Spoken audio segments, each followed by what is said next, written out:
गुरु प्यारे साथ संगत जी, बड़े प्यार से कहना जी, धन निरंकारी जी।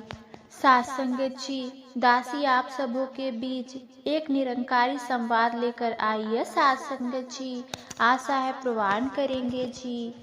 साथ संगत जी, प्यार से कहना जी, धन निरंकारी जी।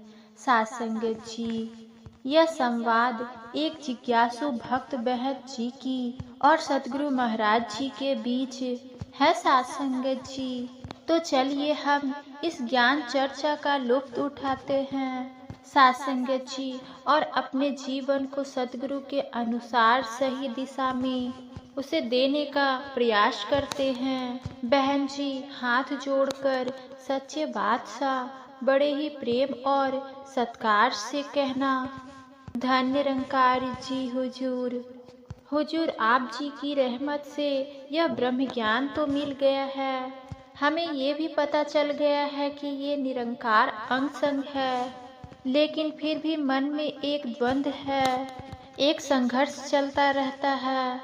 शास्त्र कहते हैं कि साथ संगत जी, ज्ञान अग्नि के समान है जो सब कुछ जला देता है। फिर भी साथ संगत जी, हमारे अंदर विकार, चिंता और डर क्यों जीवित रह जाता है।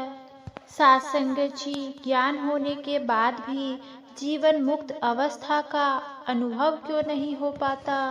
साथ संगत जी, सतगुरु जी मन मुस्कान के साथ, धन निरंकार जी बहन जी, तुम्हारा प्रश्न बहुत गहरा है और हर उस जिज्ञासु के मन का है जो सत्य के मार्ग पर चल रहा है।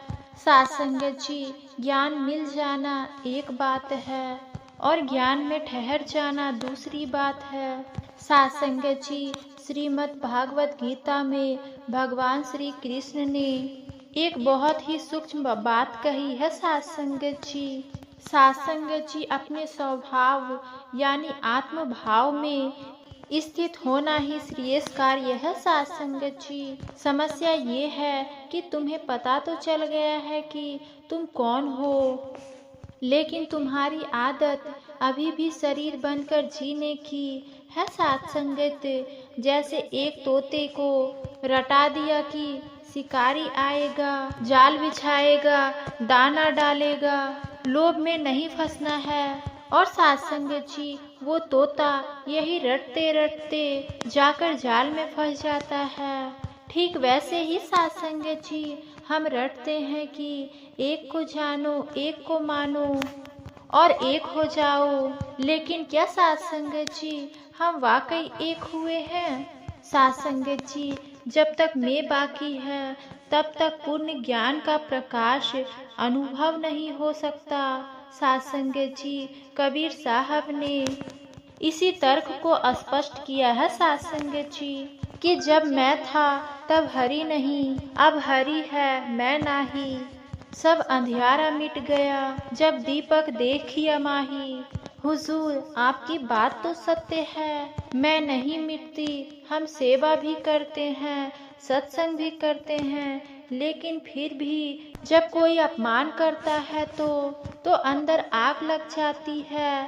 साथ संगत, अगर यह निरंकार कण कण में है तो फिर उस अपमान करने वाले में हमें निरंकार क्यों नहीं दिखता। साथ संगत, उस वक्त ज्ञान कहाँ लुप्त हो जाता है। बहन, ये दृष्टि का दोष है, सृष्टि का नहीं। तुमने अभी पूछा कि ज्ञान कहाँ लुप्त हो जाता है। ज्ञान कहीं नहीं जाता साथ संगत, बस ध्यान हट जाता है। इसे एक तर्क से समझो, जब तुम सिनेमा हॉल में फिल्म देख रहे होते हो तो स्क्रीन पर आग लगती है, बाढ़ आती है, तुम रोते भी हो, हंसते भी हो, उस वक्त वह सफेद पर्दा कहीं गायब नहीं होता। साथ संगत जी, वो वही है जिसके आधार पर चित्र चल रही है, लेकिन तुम्हारा ध्यान चित्रों में यानी माया में कितना उलझ गया है कि तुम पर्दे को यानी निरंकार को भूल गई। साथ संगत जी, अवतार वाणी में शहंशाह जी ने यही समझाया है। साथ संगत जी, ब्रह्म की तो है ये रचना। साथ संगत जी, ब्रह्म की आधार है, ब्रह्म में ही सब है, लेकिन बीच में संसार है। अपमान करने वालों में तो निरंकार है साध संगत, लेकिन तुम्हारे अहंकार ने एक दीवार खड़ी कर दी है।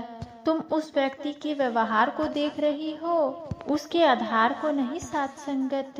जिस दिन तुम्हारी दृष्टि समदृष्टि हो जाएगी, उस दिन अपमान सम्मान नहीं लगेगा। साध संगत जी, गोस्वामी तुलसीदास जी ने कहा है, सिया राम में सब जग जानी, करहूँ प्रणाम जोर जुग पानी। उन्होंने ये नहीं कहा कि अच्छे लोगों में राम है। साध संगत जी, उन्होंने कहा सब जग जानी, यानी रावण में भी वह तत्व है, बस उस तत्व रूपी पर्दे में चल रहा किरदार मिला है। साध संगत जी, गुरु को उस मैले किरदार को नहीं, उसके पर्दे को देखना है। यही साधना है साध संगत जी। हुजूर, यह साधना बहुत कठिन लगती है। संसार में रहकर गृहस्थी की जिम्मेदारियों में माया हमें जकड़ लेती है। क्या माया इतनी प्रबल है कि वो ब्रह्म ज्ञानियों को भी ठग ले? माया को कभी कमजोर मत समझना साध संगत जी, यह प्रभु की ही शक्ति है। मम माया दुर्तव भगवान, श्री कृष्ण कहते हैं कि मेरी माया को पार करना अत्यंत कठिन है। लेकिन तर्क यह है कि माया अंधेरे की तरह है। क्या अंधेरे का अपना कोई अस्तित्व है? नहीं साध संगत जी, प्रकाश का अभाव ही अंधेरा है। जब तक तुम्हारा मुख सूर्य यानी निरंकार की ओर है, परछाई तुम्हारे पीछे रहेगी। जैसे ही तुम सूर्य की तरफ पीठ करोगी, परछाई तुम्हारे आगे आ जाएगी साध संगत, और तुम उसी का पीछा करती रहोगी साध संगत। तुमने कहा है कि गृहस्थी में रहना मुश्किल है, पर सत्य ये है कि भागना कार्यरता है। साध संगत जी, गुरु नानक देव जी ने फरमाया कि अंजन माही निरंजन रहिए, जोग जुक्ति इव पाइए। साध संगत जी, काजल की कोठरी यानी कि संसार में रहकर भी बेदाग रहना ही असली योग्य है। साध संगत जी, कमल का फूल कीचड़ में ही खिलता है, लेकिन पानी की एक बूंद भी उस पर टिक नहीं पाती। समस्या गृहस्थी ही नहीं है साध संगत, समस्या आ सकती है। तुम नाव को पानी में रखो तो कोई दिक्कत नहीं, लेकिन पानी को नाव के अंदर मत आने दो। जिस दिन संसार तुम्हारे मन के अंदर घुस गया, उस दिन तुम डूब जाओगी। साध संगत जी, संत कबीर जी कितनी सुंदर बात कहते हैं, सिमरन की सुध यूं करूं जो गागर पनिहार, हाले डोले सूरत में काहे कबीर विचार। पनिहारिन की शरीर हिल रहा है, वे बातें भी कर रही है, लेकिन उसका केंद्र बिंदु उस गगरी पर है। तुम्हें भी दफ्तर में, रसोई में, बाजार में शरीर से काम करना है, लेकिन मन का कनेक्शन इस निरंकार से टूटा तो समझो माया ने ठग लिया है। हुजूर, आपका हर वचन हृदय में उतर रहा है, लेकिन एक शंका और है। हम अक्सर सुनते हैं कि सब कुछ प्रभु की रजा में होती है।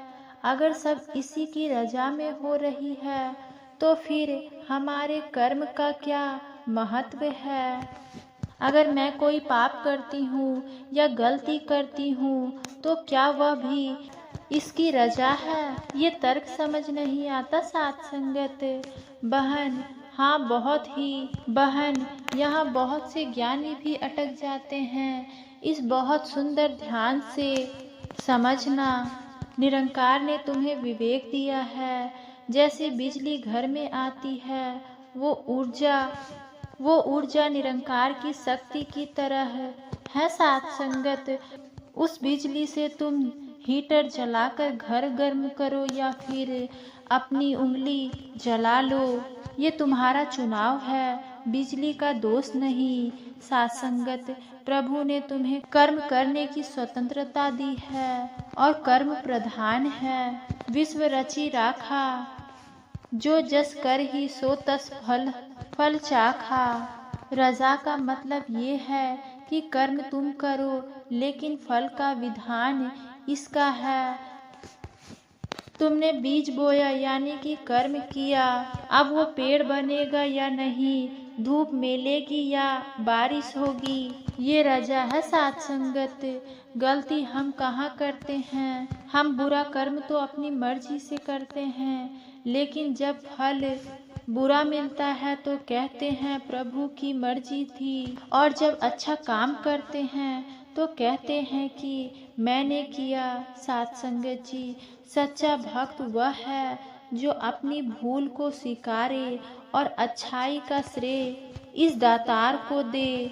साथ संगत जी, अवतार वाणी का प्रमाण है, आप करे सो होवे नाही, जो होवे सो आप नाही। जब तक तुम मानती हो कि मैं कर रही हूँ, तब तक तुम कर्म बंधन में हो। जिस दिन तुम बांसुरी की तरह पोली यानी कि होली हो जाओगी और मान लोगी कि स्वर भी तेरा, सांस भी तेरा। साथ संगत जी, उस दिन तुम्हारे द्वारा किया गया कर्म बन जाएगा, फिर पाप और पुण्य का लेखा जोखा नहीं रहता। ये बादशाह, इसका मतलब हमें अपने मैं को पूरी तरह मिटाना होगा, यानी शून्य होना होगा।